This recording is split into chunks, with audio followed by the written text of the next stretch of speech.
enters the sense objects, it reflects upon their qualities. From mature reflection arises desire. After desiring, a man sets about to gain that thing and thus fulfill his desire. This kind of verse and the meaning we have read so many times.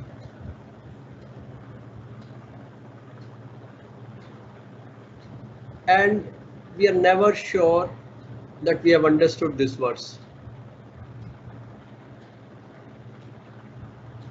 Mostly this verse generates in us a feeling that we should not desire things.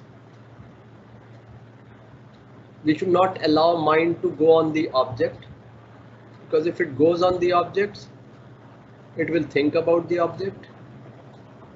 Some of the things it will think more seriously, and then desire will arise, and then one would make effort to get that object.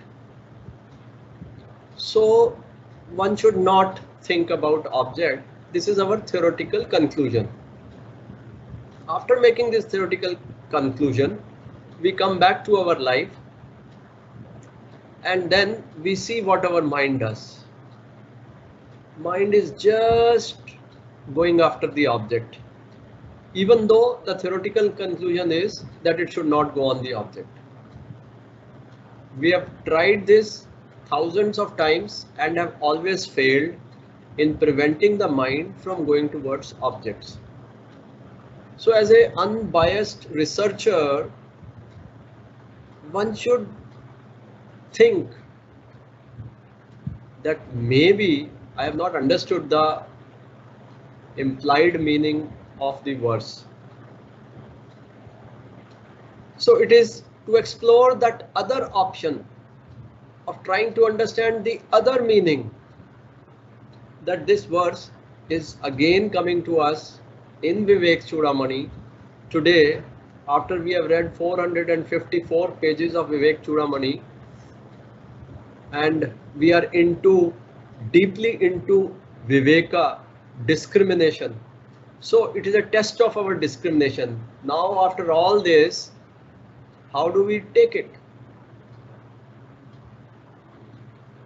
So first thing, the theory is, the supposition is, it is the nature of the mind to go after the objects. You cannot change the nature of water to flow. One cannot change the nature of fire to burn and produce heat. Similarly, one cannot change the nature of mind to think about objects. This is a theory.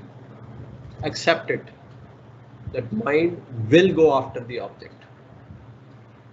Up next step है, when it goes towards the object, it reflects upon its qualities. That also is unavoidable.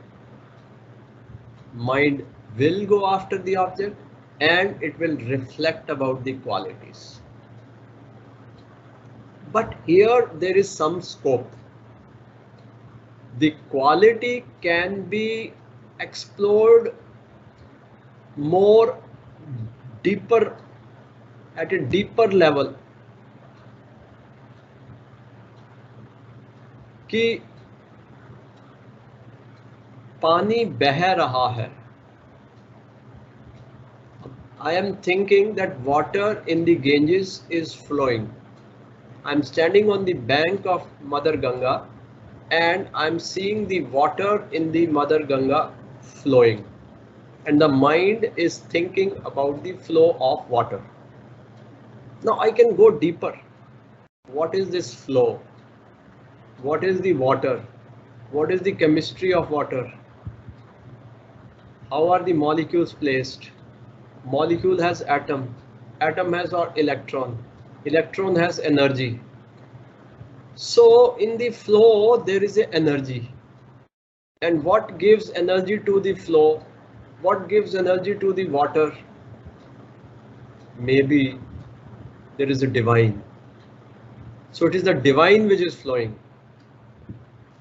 Now that is a creative freedom of a sadhak.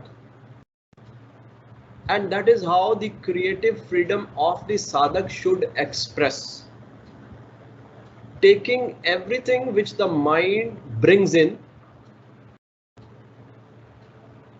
taking that thing which the mind has brought in to connect it with the divine. Then let the mind go anywhere. Let the mind bring in any object.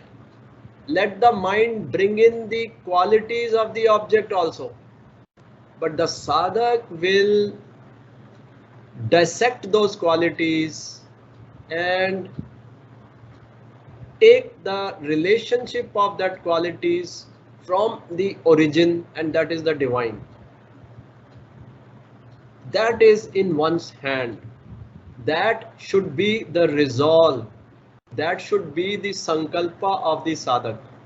Only to such a sadhak is this theory applicable, not otherwise. If the sadhak is lazy, if sadhak is reluctant to follow this path, then it is better not to allow the mind to go on the object. If you cannot take the object and connect it to the divine, if you cannot do that, then don't allow the mind to go after the object. Don't allow the mind to bring the qualities of the object. One can shut down. One can spend more and more time in meditation or whatever path. Concentrate on Karam Yoga, concentrate on Bhakti Yoga, whatever. But some amount of bringing of the objects would have to happen. It is inevitable. So long as one is alive, one mind, one cannot prevent from going on to the objects. One cannot. So therefore, there is a suggestion. And then, even if there is a desire, when you think about the qualities, there will be a desire. Then you exercise with the desire. Like one goes to a gym, you do the weightlifting with the weights, but you don't bring those weights back home. You exercise with the weights, do the weight training, leave the weights and change the clothes and come back home. Next day again you go to the gym, again you lift weights, leave the weights there, come back home. So whenever the mind goes for the desire, you lift the desire, do desire training, and then leave the desire and come back without desire. So long as mind is engaged in the desire, it's like weightlifting. The body lifts weight, the mind lifts the desire. Let it. But don't bring desire to your core being. That's little more difficult. But if one has done the first step, that means examining the qualities of the object, if one has spent a lot of time on that, then tackling the desire or playing with the desire.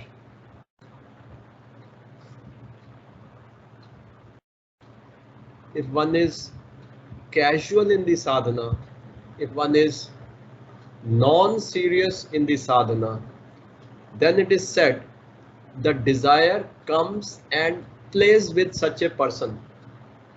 That means desire controls that person. The person is almost a slave of the desire. desire dictates and the man follows, has to follow. But as the sadhana progresses, as the discipline progresses, as the relationship with the divine grows, so the grace now comes to the sadhak. The blessings come to the sadhak that one should count and use those blessings to do the reverse. Earlier, the desire was playing with the sadhak. Now, the desire will play with the desire. The sadhak will play with the desire. And you should practice it. Desire is like a child. If you keep the child busy, if you keep the child engaged, it doesn't bother. But if you are doing your work and the child is sitting, crying, throwing tantrums, and you don't pay attention, he will not allow you to work.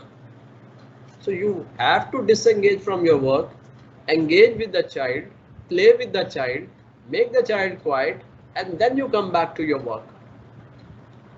So the desire in that sense is like a child, and child is a child.